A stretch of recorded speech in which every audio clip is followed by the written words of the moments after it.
আমাকে দুইটা বিষয় দেওয়া হয়েছে, একটা হচ্ছে আয়াতে তাতহির আর একটা হচ্ছে আয়াতে মুবাহেলা। সূরা আহজাবের ৩৩ নং আয়াতে এবং সূরা আলে ইমরানের ৬১ নং আয়াতের উপর আল্লাহ রাব্বুল আলামিন পবিত্র কোরআনে মজিদে ইরশাদ ফরমাচ্ছেন, ইন্নামা ইউরিদুল্লাহু লিইয়ুযহিবা আনকুমুর রিজসা আহলাল বাইত ওয়া ইউতাহহিরাকুম তাতহীরা। নিঃসন্দেহে আল্লাহ রাব্বুল আলামিন চায় আহলে বাইত থেকে সকল অপবিত্রতাকে দূরে রাখতে এবং আহলে বাইতকে সর্বোচ্চভাবে সর্বোচ্চ পর্যায়ের পবিত্রতায় তাদেরকে বজায় রাখতে, পবিত্রতা তাদেরকে দান করতে। এই আয়াতে আমরা জানব প্রথমে আহলে বাইত বলতে কাদেরকে বোঝানো হয়, এরপরে আমরা জানব অপবিত্রতা বলতে কাকে বোঝানো হয়, এরপরে আমরা জানব যে পবিত্রতা বলতে কি বোঝানো হয়েছে। সুপ্রিয় উপস্থিতি, কোরআন এবং হাদিস যদি আমরা পর্যালোচনা করি আমরা জানব যে আহলে বাইত কাকে বলে। আহলে বাইত বলতে এটা কোরআনের একটি পরিভাষা, হাদিসে পাকের একটি পরিভাষা, ঐতিহাসিক পরিভাষা। রসুল করিম রউফুর রহিম সাল্লাল্লাহু তাআলা আলাইহি ওয়াসাল্লামার পবিত্র পরিবারের রক্তের সংশ্লিষ্ট যে সমস্ত পবিত্র সদস্যবর্গ রয়েছেন তাদেরকে মুলাক্খাসভাবে আহলে বাইত বলা হয়। আহল মানে পরিবার, বাইত মানে হচ্ছে ঘর। আহলে বাইত মানে হচ্ছে পরিবারের সদস্য। পৃথিবীতে যতগুলো মানুষ আছে প্রত্যেকটা মানুষের পরিবারের বেশার কম সদস্য রয়েছে, কিন্তু সবাইকে আহলে বাইত বলা হয় না। আহলে বাইত বলা হয় আমার প্রিয় নবী এবং নবীজির পবিত্র পরিবারদেরকে। যেমন আল্লাহ রাব্বুল আলামিন এই আয়াতে আহলে বাইত বলতে কাদেরকে বোঝানো হয়েছে, সূরা আহজাবের আগের এবং পরের আয়াতগুলো বিশ্লেষণ করলে যে কথাটি আমাদের সামনে দিনের সূর্যের মতো পরিস্ফুটিত হয় সেটা হলো আহলে বাইত বলতে আল্লাহ রাব্বুল আলামিন আমার প্রিয় নবীজির পবিত্র পরিবারের সদস্যদেরকে বোঝানো হয়েছেন, বুঝিয়েছেন। কিতাব পর্যালোচনা করলে কোরআন, হাদিস এবং ফিকহ ফতোয়ার বিভিন্ন কিতাব যদি আপনি স্টাডি করেন বুঝতে হবে আহলে বাইত তথা পরিবারের সদস্য কয়েক ধরনের রয়েছে। এক ধরনের হলো আহলে বাইতে বিন নাসব, আরেকটা হলো আহলে বাইত বিল মাসকান, আরেকটা হলো আহলে বাইত বিল বালাদত। আহলে বাইত বিন নাসব কাকে বলে? যে দাদা বা দাদার বা ছেলে, বাবার ভাই যারা আছেন, চাচা বা ফুফি, নসবের মাধ্যমে, বংশের মাধ্যমে যারা কালমা পরে মুসলমান হয়েছেন, আমার প্রিয় নবীজির উপর ঈমান এনেছেন এবং যাদের উপর সদকা হারাম, এমন পরিবারের নসবগত বংশগত যারা সদস্যবৃন্দ রয়েছেন তাদেরকে আহলে বাইত বিন নসব বলা হয়। হাদিসে পাকের মধ্যে হযরতে যায়েদ বিন আরকাম রাদিয়াল্লাহু তাআলা আনহুর বর্ণিত এই হাদিসের মধ্যে যাদেরকে আহলে বাইত হিসেবে সম্বোধন করা হয়েছে এরা হলো আলে আলী রাদিয়াল্লাহু তাআলা আনহু, আলে আব্বাস রাদিয়াল্লাহু তাআলা আনহু, আহলে জাফর রাদিয়াল্লাহু তাআলা আনহু, আলে আকিল রাদিয়াল্লাহু তাআলা আনহু এবং আলে হারিস রাদিয়াল্লাহু তাআলা আনহু তথা মাওলা আলী শের খুদা রাদিয়াল্লাহু তাআলা আনহুর পরিবার, হযরতে জাফর রাদিয়াল্লাহু তাআলা আনহুর পরিবার, হযরতে আব্বাস রাদিয়াল্লাহু তাআলা আনহুর পরিবার, হযরতে আকিল রাদিয়াল্লাহু তাআলা আনহুর পরিবার এবং হযরতে হারিস রাদিয়াল্লাহু তাআলা আনহুর পরিবার। এরপরে আহলে বাইত বিস সুকনা বা বিল মাসকান কাদেরকে বলে? প্রিয় নবীজি সাল্লাল্লাহু তাআলা আলাইহি ওয়াসাল্লামের দাম্পত্য জীবনে যে সমস্ত সতী সাদী পবিত্র চরিত্রবান উত্তম মহিলারা, নারীগণ তথা মুমিনদের মাগণ, উম্মাহাতুল মুমিনিন, যাদেরকে আমার প্রিয় নবীজি শাদী করেছেন, দাম্পত্য জীবনে জায়গা দিয়েছেন, যারা সারা পৃথিবীর ইমানদারের মা হয়েছেন, এই সমস্ত উম্মাহাতুল মুমিনিন যারা শাদীর মাধ্যমে, এজদোয়াজি জীবনের মাধ্যমে, কনজুগেশন লাইফের মাধ্যমে, নেকাহের মাধ্যমে আমার নবীর ঘরের সুকনার যারা অধিবাসী হয়েছেন, অন্তর্ভুক্ত হয়েছেন, অধিকারী হয়েছেন, এদেরকে আহলে বাইতে বিস সুকনা বলা হয়। এরাও আহলে বাইতের অন্তর্ভুক্ত। এরপরে তৃতীয় নম্বর হচ্ছে আহলে বাইত বিল বালাদত, জন্মের মাধ্যমে আহলে বাইত। এরা কারা? এরা হচ্ছেন আমার নবীজির যে 4 জন মেয়ে আছেন। এক নম্বর হচ্ছে জাইনাব, আরেক নম্বর হচ্ছে উম্মে কুলসুম, তারপর হচ্ছে রুকাইয়া, তারপর হচ্ছে ফাতেমা রাদিয়াল্লাহু তাআলা আনহুম। এই 4 জনের নসল থেকে যারা পৃথিবীতে এসেছেন, কালমা পড়েছেন, ঈমানের উপর ছিলেন, ঈমানের সাথে দুনিয়া থেকে গিয়েছেন, এদের বংশধরকে আহলে বাইত বিল বালাদত তথা জন্মসূত্রে খুনি রিশতায় এদেরকে আহলে বাইত বিল বলা হয়। তাহলে কোরআনে মজিদে আল্লাহ রাব্বুল আলামিন যে বলেছেন আল্লাহ পাক আহলে বাইতদের থেকে অপবিত্রতাকে, আলুদগিকে, নাপাকিকে আল্লাহ পাক দূরে রাখতে চায়। এই আহলে বাইত বলতে জেনারেলি, ন্যাচারালি, মুতলাকান, সাধারণভাবে কোরআন হাদিসের আলোকে আহলে বাইত বলতে এদেরকে বোঝানো হয়।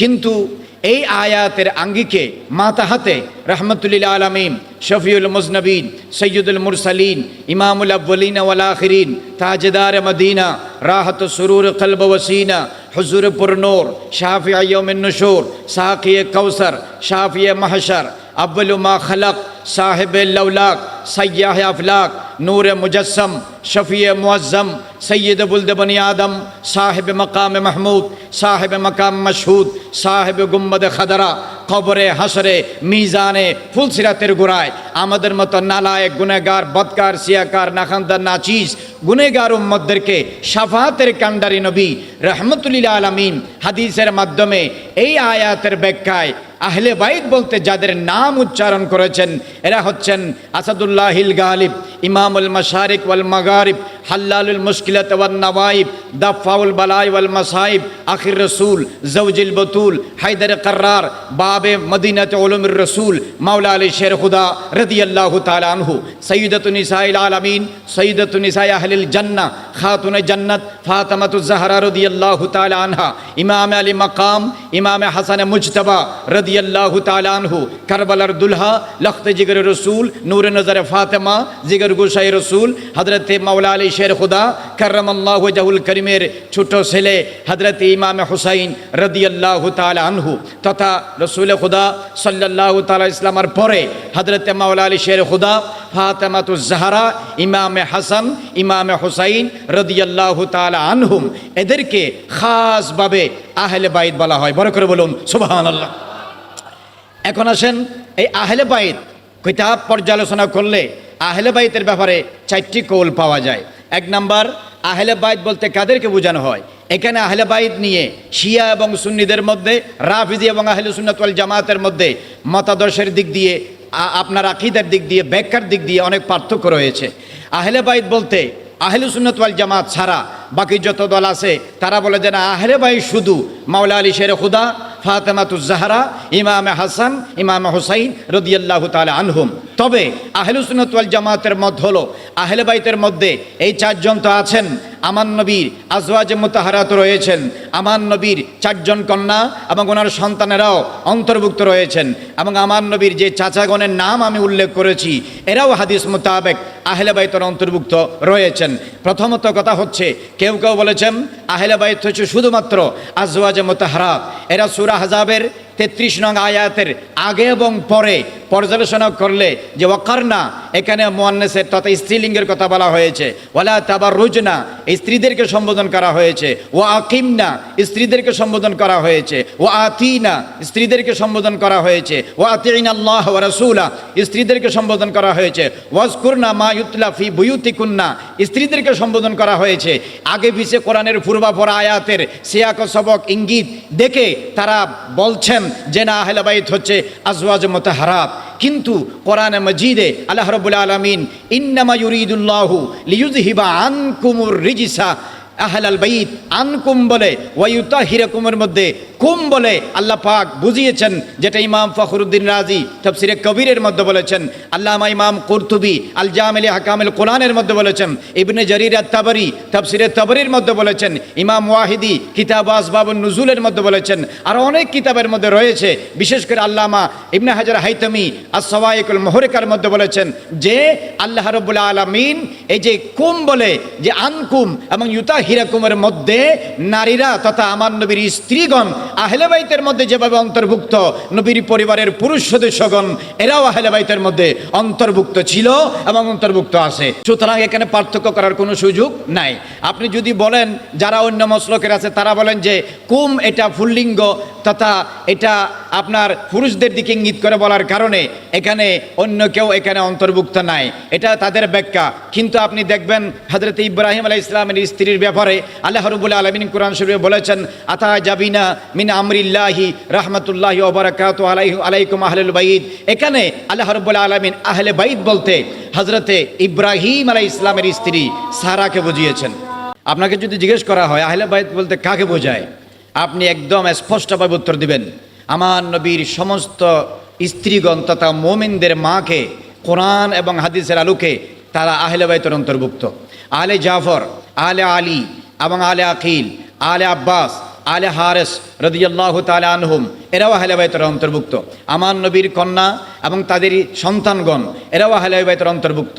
সর্বশেষ হযরত আলী রাদিয়াল্লাহু তাআলা আনহু, ফাতেমাতুজ জাহরা রাদিয়াল্লাহু তাআলা আনহা, ইমামে হাসান, ইমাম হুসাইন রাদিয়াল্লাহু তাআলা আনহুম এবং তাদের বংশ দিয়ে কিয়ামত পর্যন্ত যারা আসবেন এসেছেন তারা সবাই আহলে বাইতের অন্তর্ভুক্ত বশর থেকে ঈমান। তাহলে বুঝতে পারলেন আহলে বাইতের মধ্যে কারা কারা রয়েছেন। এখন আল্লাহ পাক বলছেন আহলে বাইত থেকে আল্লাহ পাক অপবিত্রতাকে দূরে রাখতে চান। একটা জিনিস এখানে বিষয় হচ্ছে, বোঝার বিষয় হচ্ছে, একটা হচ্ছে যাদের ভিতরে আগে অপবিত্রতা ছিল এখন আল্লাহ পাক পবিত্রতা করতে চান, এটা এক জিনিস। আরেকটা হচ্ছে আল্লাহ তাদেরকে শুরু থেকেই অপবিত্রতা থেকে দূরে রাখতে চান। আহলে বাইতের ব্যাপারে আল্লাহ পাক তাদের ভিতরে অপবিত্রতা ছিল, এখন পবিত্রতা করতেছেন, বিষয়টা সেরকম নয়। লিইউযহিবা আনকুম রিজিসা আহলাল বাইত, ইমামে আলা হযরত সহ অনেক আশিক রাসূল তরজমা করেছেন আল্লাহ পাক সমস্ত আহলে বাইতকে সকল অপবিত্রতা থেকে জন্ম থেকে মৃত্যু পর্যন্ত আল্লাহ তাদেরকে দূরে রাখার ব্যবস্থা করেছেন। বড় করে বলুন সুবহানাল্লাহ। সুতরাং অপবিত্রতা থেকে আল্লাহ যদি তাদেরকে দূরে রাখেন তাহলে যিনি অপবিত্র ব্যক্তি, যারা অপবিত্র সংগঠন, যারা অপবিত্র গোষ্ঠী, যিনি অপবিত্র ইমাম, যিনি অপবিত্র খতিব, যিনি অপবিত্র স্কলার, যিনি অপবিত্র হাফেজ, যার আকীদা পবিত্র নাই, যার নিয়ত পবিত্র নাই, যার সিনা পবিত্র নাই, যার ঈমান পবিত্র নাই, যার জাহের বাতন পবিত্র নাই, আহলে বাইতকে আল্লাহ পাক যদি আলুদগি থেকে, গন্দগি থেকে, নাপাকি থেকে আল্লাহ পাক যদি পবিত্র রাখার দায়িত্ব নেন তাহলে যাদের ভিতরে অপবিত্রতা রয়েছে তারা কোনোদিন আহলে বাইতের কাছে আসতে পারবে না, আহলে বাইতদেরকে তারা মহব্বত করতে পারবে না। সুতরাং শাহাদাতে কারবালার মাহফিলে বাংলাদেশে কেন সারা পৃথিবীব্যাপী যারা ইমামে আলী মাকাম আহলে বাইতের মহব্বতে শাহাদাতে কারবালার মাহফিল করে, এটাই প্রমাণ হয় যাদের অন্তরে আহলে বাইতের মহব্বত আছে। এই আহলে বাইতের মহব্বত অন্তরে রাখার দ্বারা এটা স্পষ্টভাবে প্রমাণ হয়ে যায় আল্লাহ রাব্বুল আলামিন তাদের অন্তরকে আহলে বাইতের মহব্বতের জন্য নির্বাচন করেছেন। বড় করে বলুন সুবহানাল্লাহ। সুতরাং যারা বিদ্বেষ করে, যারা শত্রুতামি করে, যারা দূরে এবং কাছ থেকে উপনে এবং গোপনে বিভিন্ন ধরনের ষড়যন্ত্র করে, আপনি বুঝতে পারবেন তাদের ভিতরে পবিত্রতা নাই, আহলে বাইতের মহব্বত নাই। আল্লাহ তাদের অন্তরে আহলে বাইতের মহব্বত রাখে নাই বিদায় তারা ষড়যন্ত্র করছে। আল্লাহ ইচ্ছা করতেছেন আহলে বাইত থেকে অপবিত্রতাকে দূরে রাখতে। অপবিত্রতা কি? কোরআন শরীফে আল্লাহ রাব্বুল আলামিন ইরশাদ করেছেন, ইয়া আইয়ুহাল্লাযীনা আমানু ইন্নামাল খামরু ওয়াল মাইসিরু ওয়াল আনসাবু ওয়াল আজলামু রিজসুম মিন আমিলিশ শাইতান ফাজতানিবুহু লাআল্লাকুম তুফলিহুন। এই ইমানদারেরা তোমরা শোনো, ইন্নামাল খামরু নিশ্চয় মদ, ওয়াল মাইসিরু নিশ্চয় জুয়া, ওয়াল আনসাবু নিশ্চয় হচ্ছে ভাগ্য নির্ধারণকারী তীর, ওয়াল আজলামু নিশ্চয় হচ্ছে বেদি, মূর্তি পূজার বেদি। এই যে 4টা কথা আল্লাহ পাক কোরআন শরীফে বলেছেন, একটা হচ্ছে যারা ভাগ্যের জন্য অন্যের কাছে যায়, আরেকটা হচ্ছে মূর্তি পূজার বেদি, আরেকটা হচ্ছে জুয়া, আরেকটা হচ্ছে মদ। এই 4টা হলো রিজিসুন, নাপাকি, অপবিত্রতা। ফাজতানিবুহু তোমরা এগুলোর থেকে দূরে থাকো। আপনি ইতিমধ্যে শুনেছেন আল্লাহ পাক আহলে বাইত থেকে তাদের ওপেনে গোপনে, আকওয়ালে, আহওয়ালে, আফআলে, আমালে, রফতারে, গুফতারে, কিরদারে, হারকাতে, সাকানাতে, ব্যক্তি জীবনে, পারিবারিক জীবনে, শিক্ষা জীবনে, সাংস্কৃতিক জীবনে, রাজনৈতিক জীবনে, ধর্মীয় জীবনে, রাষ্ট্রীয় জীবনে, দেশীয় জীবনে, আন্তর্জাতিক জীবনে, পারিবারিক জীবনে সব সময় আল্লাহ তাদেরকে নাপাক থেকে, নাপাকি থেকে, নাপাক ব্যক্তি থেকে, নাপাক সংগঠন থেকে আল্লাহ তাদেরকে দূরে রেখেছেন, পবিত্র রেখেছেন। সেই নাপাক কি? আল্লাহ কোরআন শরীফে বলেছেন মদ, মদ থেকে, জুয়া, জুয়া থেকে, মূর্তি পূজা থেকে এবং ভাগ্য নির্ধারণকারী তীর থেকে। আল্লাহ রাব্বুল আলামিন পবিত্র কোরআনে অন্য জায়গায় ইরশাদ করেছেন যে আইয়াকুনা মাইতাতান, মৃত, আও দামাম মাসফুহান, প্রবাহিত রক্ত, আও লাহমা খিনজির, শুকরের গোশত, এগুলো হচ্ছে রিজসুন, নাপাকি। তার মানে কি? আল্লাহ রাব্বুল আলামিন বোঝাতে চাচ্ছেন মদ, মৃত প্রাণী, এরপর হচ্ছে প্রবাহিত রক্ত, শুকরের গোশত। অন্য জায়গায় আল্লাহ পাক বলছেন যে ফাজতানিবু রিজিসা মিনাল আওসান, মূর্তি পূজা হচ্ছে নাপাক জিনিস, অপবিত্র জিনিস, ঈমানকে ধ্বংস করে, এগুলা থেকে দূরে রাখো, দূরে থাকো। এরপরে বলেছেন ফাজতানিবু কওলাজ জুর, মিথ্যা সাক্ষী থেকে দূরে থাকো। আল্লাহ রাব্বুল আলামিন পবিত্র কোরআন শরীফে ইরশাদ ফরমাচ্ছেন ফাআম্মাল্লাযিনা ফি কুলুবিহিম মারাদুন ফাযাদাতুহুম রিজসান ইলা রিজসিহিম, যাদের অন্তরের ভিতরে কপটতা আছে, নেফাকি আছে, মুনাফিকি আছে, আল্লাহ রাব্বুল আলামিন তাদেরকে নাপাকির মাধ্যমে আরো নাপাকি বাড়িয়ে দেয়। বোঝা যায় মুনাফিকি, নাপাক, কপটতা, নাফাক জাহের একরকম, বাতিন একরকম, এটা নাফাক জিনিস। ওয়ায়াজালুল্লাযিনা ওয়ায়াজালুল্লাহুল্লাযি আলাল্লাযিনা ওয়ায়াজালুল্লাহু রিজসা আলাল্লাযিনা লা ইউমিনুন ওয়ায়াজালু রিজসা আলাল্লাযিনা লা ইয়াকিলুন। যারা বেঈমান, ঈমান না থাকা, এটা হচ্ছে নাপাকি। বেকুব হওয়া, আকল না থাকা, পথভ্রষ্ট হওয়া, এটা হচ্ছে নাপাকি। কোরআনে মাজিদে আল্লাহ পাক ইরশাদ ফরমাচ্ছেন, ফাকাদ ওয়াকা আলাইকুম রাব্বুকুম রিজসুম ওয়া গাদাবুন, তথা ক্রোধ থাকা, এটা নাপাকি। আল্লাহ রাব্বুল আলামিন আহলে বাইত থেকে যেই নাপাক দূরে রাখতে চাচ্ছেন, তাদেরকে সকল প্রকার নাপাকি থেকে, অপবিত্রতা থেকে আল্লাহ পাক দূরে রেখেছেন। কারা কারা? আমার নবীর পবিত্র বিবিগণ সকল প্রকার নাপাকি থেকে পবিত্র। আহলে বাইতের সদস্যগণ, মাওলা আলী শের খুদা, খাতুনে জান্নাত ফাতেমাতুজ জাহরা, ইমামে হাসান, ইমামে হুসাইন, ইমাম জাইনুল আবেদিন, ইমাম জাফর সাদেক, ইমাম মোহাম্মদ বাকের, ইমাম তকি, ইমাম নকি, ইমাম হাসান আল আসকারি, সমস্ত আহলে বাইত রাসূল নাপাক থেকে পবিত্র রেখেছেন আল্লাহ পাক। তারা মদের সংস্পর্শে আসে নাই। মদ থেকে পবিত্র, জুয়া থেকে পবিত্র, মূর্তি পূজা থেকে পবিত্র, গীবত থেকে পবিত্র, বুহতান থেকে পবিত্র, মিথ্যা থেকে পবিত্র, জুলুম থেকে পবিত্র, তরফদারি থেকে পবিত্র, পার্সিয়ালিটি থেকে পবিত্র, হকতলবি থেকে পবিত্র, আল্লাহ এবং রসুলের হুকুম নাফরমানি, রুগর্দানি থেকে পবিত্র, মুনাফিকি থেকে পবিত্র। তাদের জাহের যেমন পবিত্র, তাদের বাতিনও তেমন পবিত্র, তাদের দিন যেমন পবিত্র, তাদের রাতও তেমন পবিত্র। তাদের সমস্ত কথা, তাদের সমস্ত কর্ম, তাদের সমস্ত আকওয়াল, তাদের সমস্ত আহওয়াল, তাদের সমস্ত আফআল, তাদের সমস্ত রফতার গুফতার কিরদার, জীবনে যিনি যত বছর হায়াত পেয়েছেন সব কিছু আল্লাহ পাক সকল প্রকার নাপাকি থেকে পবিত্র রেখেছেন। কোরআনে আরশ আজিম থেকে, লৌহে মাহফুজ থেকে নাজিল হওয়া 30 পারা কালামে মজিদের মাধ্যমে এটা স্পষ্টভাবে প্রমাণিত। আহলে বাইতরা আল্লাহর দেওয়া ক্ষমতা বলে, আল্লাহর কুদরতের মাধ্যমে আল্লাহ পাক তাদেরকে সকল প্রকার নাপাক থেকে মাহফুজ রেখেছেন। সুতরাং বাংলাদেশে, চট্টগ্রামে, এশিয়াতে যারা বিভিন্ন ওয়াজ মাহফিলে, সভা সেমিনারে, জুমার দিন জুমার খুতবায়, বিভিন্ন সংগঠনে, বিভিন্ন বক্তব্যে, আর্টিকেলে, লেখায়, মাদ্রাসায়, খানেকায়, মসজিদে, কমিউনিটি সেন্টারে, বিভিন্ন জায়গায় ওপেনে গোপনে যারা আহলে বাইতের বিরুদ্ধে, যারা সাহাবায়ে কেরামের বিরুদ্ধে এই সমস্ত বিষেধাগার করে, লেখে, তান্তসনি করে, তনকিস ও তাদলিল করে, শান ঘটায়, বিভিন্ন ধরনের তাদের ইজ্জত আবরুর বিরুদ্ধে কথাবার্তা বলে, বোঝা যায় তাদের দিলের ভিতরে আহলে বাইতের মহব্বত নাই। তারা কোরআনের আয়াতের উপর আমল করে না। আল্লাহ পাক তাদের অন্তরের ভিতরে আহলে বাইতের মহব্বত রাখে নাই।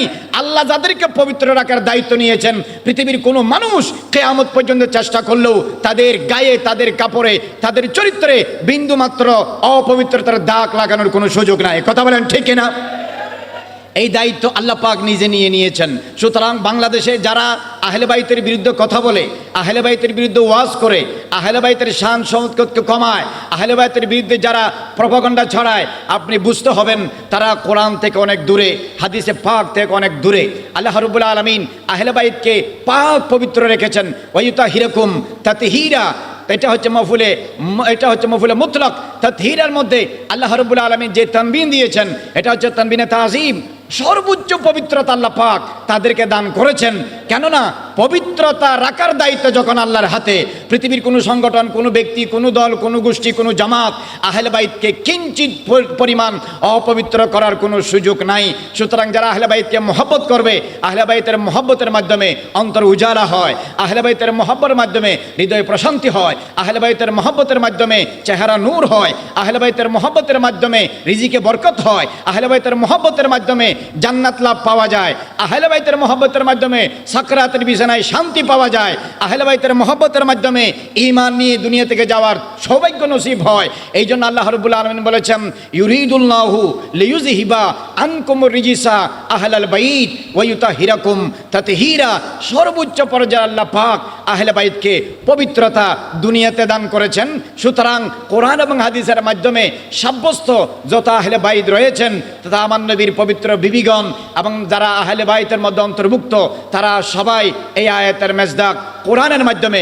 আমাদের দেশে কিছু মানুষ আছে হাদিসের মাধ্যমে প্রমাণিত শুধু 60 জনকে আহলে বাইত মানতে চায়। আমি তাদেরকে বলবো, হাদিস দ্বারা যেমন তারা আহলে বাইত প্রমাণিত আমার নবীর নূরানি জবানের মাধ্যমে, ঠিক তদ্রূপভাবে কোরআন দ্বারা আজওয়াজ মুতাহহারাত, আওলাদ রাসূল, আওলাদ মুস্তাফা এরাও আহলে বাইতের অন্তর্ভুক্ত। সুতরাং হাদিস দিয়ে প্রমাণিত আহলে বাইতকে যদি তুমি মানো, কোরআন দ্বারা প্রমাণিত আহলে বাইতকে মানতে তোমার অসুবিধা কোথায়? আমরা কোরআন দ্বারা প্রমাণিত যারা আহলে বাইত তাদেরকেও মানি, হাদিস দ্বারা দ্বারা প্রমাণিত যারা আহলে বাইত তাদেরকেও মানি, তাদের শান মান ইজ্জত আবরু রুতবা মর্তবা দরজা পজিশন বুজুর্গি বুলন্দে পাই সিয়াদত কিয়াদত কানাত সবর তাওয়াক্কুল বুরদবারি সর্বোচ্চ পর্যায়ের আল্লাহ রাব্বুল আলামিন আল্লাহ নিজ দয়ায় তাদেরকে মাহফুজ রেখেছেন।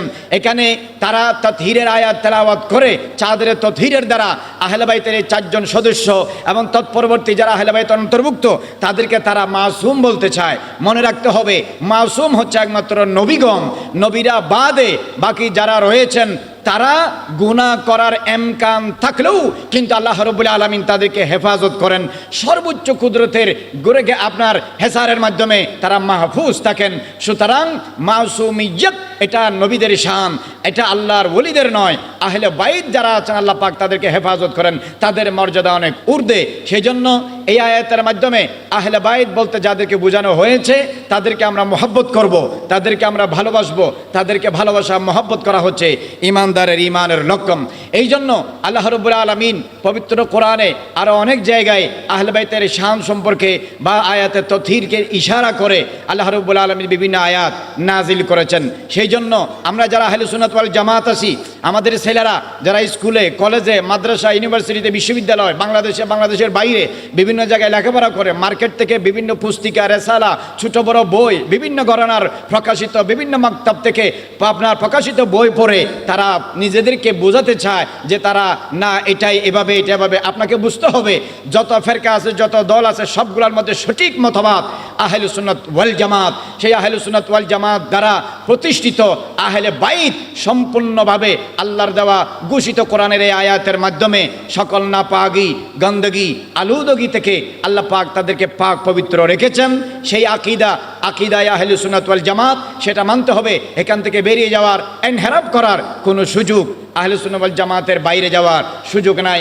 আল্লাহ রাব্বুল আলামিন আহলে সুন্নাত ওয়াল জামাতের আকীদার উপর অটল থেকে আহলে বাইতের মুহাব্বত অন্তরে ধারণ করে আমৃত্যু আমাদেরকে জীবন অতিবাহিত করার তৌফিক দান করুক। বরকত বলে আমিন। ওয়া আখিরু দাওয়ানা আনিল হামদুলিল্লাহি রাব্বিল আলামিন। আসসালামু আলাইকুম ওয়া রাহমাতুল্লাহি ওয়া বারাকাতুহু।